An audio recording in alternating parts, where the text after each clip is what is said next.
This episode is brought to you by Coronado. Unofficially, just fueled by it. Welcome to week 7, everybody. Nothing like starting out with a good refreshment. Awesome week 6, everybody. Some of us are in a really good place. We're kind of at that season where we're almost to that halfway point of the regular season. We only go up to week 13, then 14, 15, 16 playoffs, babe. So this is going to be the halfway mark. Going to mean a lot to us going forward. Let's hit it. Commishes Corner. I swear that I'm not late today because I was playing World of Warcraft. I was late today because I was living in the World of Warcraft. It was wonderful. Even supported by my fiance, just love her that much more. Thanks, babe, for making sure the fuel kept going with some bacon and eggs. It was a fantastic little surprise. Um, Social Rule Watch. Let's take a look here. Kinzer, really the only one missing from both the waiver wire goods and not having any beer. Sorry, man. Got to get into it. Chris, we would love you to join us later today too, and then we'll have like full league participation. Oh, that'd be great. A man can dream. A man can dream. Let's see here. All right, sleeper report. Let's see what goods are over here.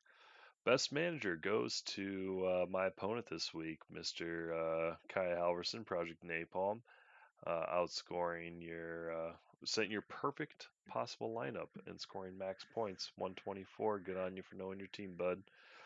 Um, Worst manager, the king himself, rolling around with us peasants. Could have got 134, especially with Diggles going off. Skull Nation.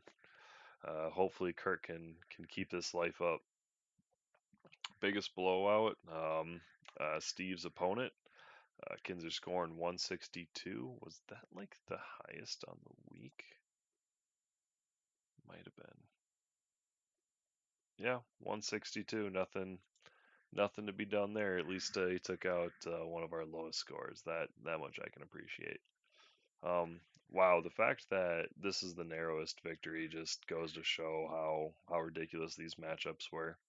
That would be me taking out Chris, being able to grab onto the lead there by a margin of 18.6, so damn near 20%. Ugh.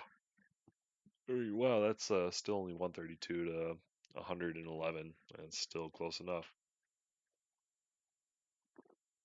Oh, yep. If I just kept reading this, I would see that the highest score would be Kinzer. Good on you, bud. Lowest score, Grish. Womp. Few weeks under 100, man. Sincerely hope your team can turn it around. A lot of people think that the names you got on there should be doing greater things than what they are. Overachiever, Codename, knocking out of the park by 22%.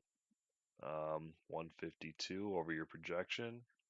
And, well, we don't need to poo all over that team too much. Grish. Game of the week winner last week, Codename. Good on you, bud. That was my call out for last week. Winning in a couple different mediums of fantasy football. I'm starting to like this new life. We'll see if my dubbing of different teams will continue. It all started with me giving myself props, so maybe that's the morale boost my team needed to get to where it is now.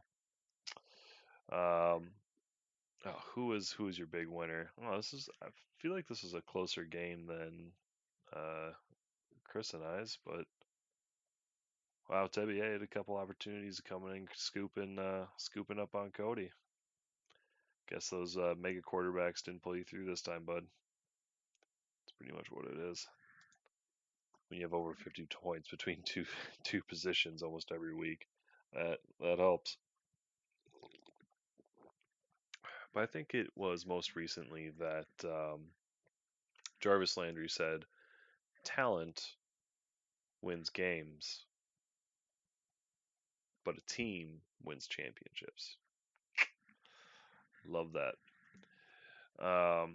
Going into our weekly trivia, what is your spirit animal? I'll share my spirit animal on online since I kind of want to see how people play it out on Discord. Mine would be a bear, big, burly, but really I'm just I'm fuzzy and I like to hibernate a lot, chill out. Um, but damn, my temper can go off when I'm hungry, or some campers don't give me their picnic baskets. Can get real grumpy, real grumpy. So yeah, bear being my spirit animal. Look forward to hear what you guys come up with this week. And then game of the week this week, Spencer dealing up your cousins versus Grim, who's Eklin for a good win. Reason why I got this for our matchup of the week is this could be the first week that our only undefeated team in the league, the Sacco himself, gets served one up. Let's take a look here, shall we? Quarterback situation, um, Russell and Cousins, and then also Spence. Let us not forget that he has Jimmy at Washington. So he has three really solid quarterback options. Grimm sitting with uh, the Red Rifle himself versus Jacksonville, who is not going to have Jalen Ramsey because Ramsey's going to the Rams. Ramsey at the Rams. Oh, he's going to be ramming it so hard. See, that's why you got to say some things out loud versus just thinking about how crazy awesome they're going to be. It was destiny. Um, yeah. So Dalton without a Ramsey. Yeah. Um, at home versus Jacksonville. That should be a decent enough matchup. Kyler Murray at the Giants. That should be big points. And yeah, Drew Brees is out, so I'm gonna have to give the quarterback situation to Spencer, not just in projections, but overall quality and be able to play different favorable matchups. On to the running backs. Well, Graham has a couple people on bye this week, including James Conner and Godwin, who have been kind of saving a couple of his weeks. Um, Grimm really only has Eckler and Jones at that point. Both are pretty stout rushing defenses. Chargers, their center Pouncey, he went on season-ending IR, and I don't think the running game's going to be the same. And Eckler's going to be struggling for targets going forward. Um, and Aaron Jones, rise of Jamal Williams, that's going to be tough. James White, I mean, granted, sir, you are on the New England Patriots, and Freeman, your consistency, you hit 20 the first time this week. Congrats, boy. But yeah, your schedule coming up is looking real tough. Um, lot of heavy hitters in your division you have yet to meet. The Saints twice and the Panthers twice. That's going to be pretty tough coming up, especially going into the final stretch of playoffs. Um, Still gonna have to give this one to. Ooh, I think I'm gonna have to give running backs to Grimm still. They have the highest upside, even if their work is in jeopardy. They can be very efficient players.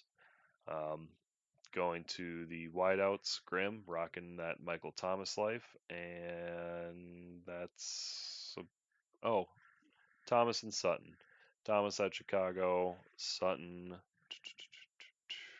versus KC.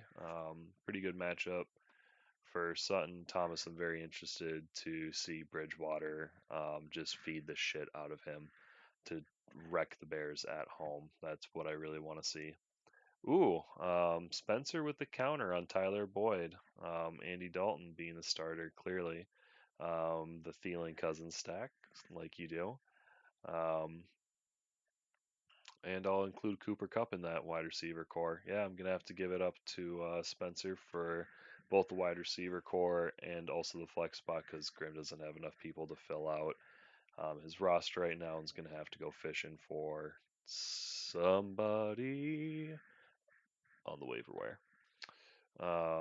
Tight end, Grim definitely winning with Ertz at Dallas. Spencer having. Sorry if I'm putting everyone to sleep on this one, but old man Greg on bye, and that's about it. Well, we'll see what happens in the next 12 hours or so here.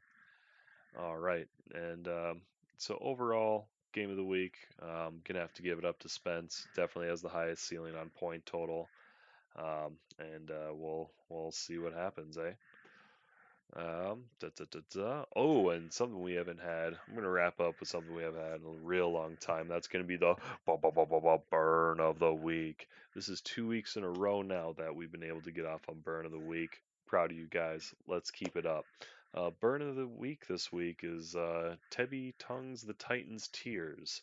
Loving Tebbe dropping our league champion some grief. Good references all around too.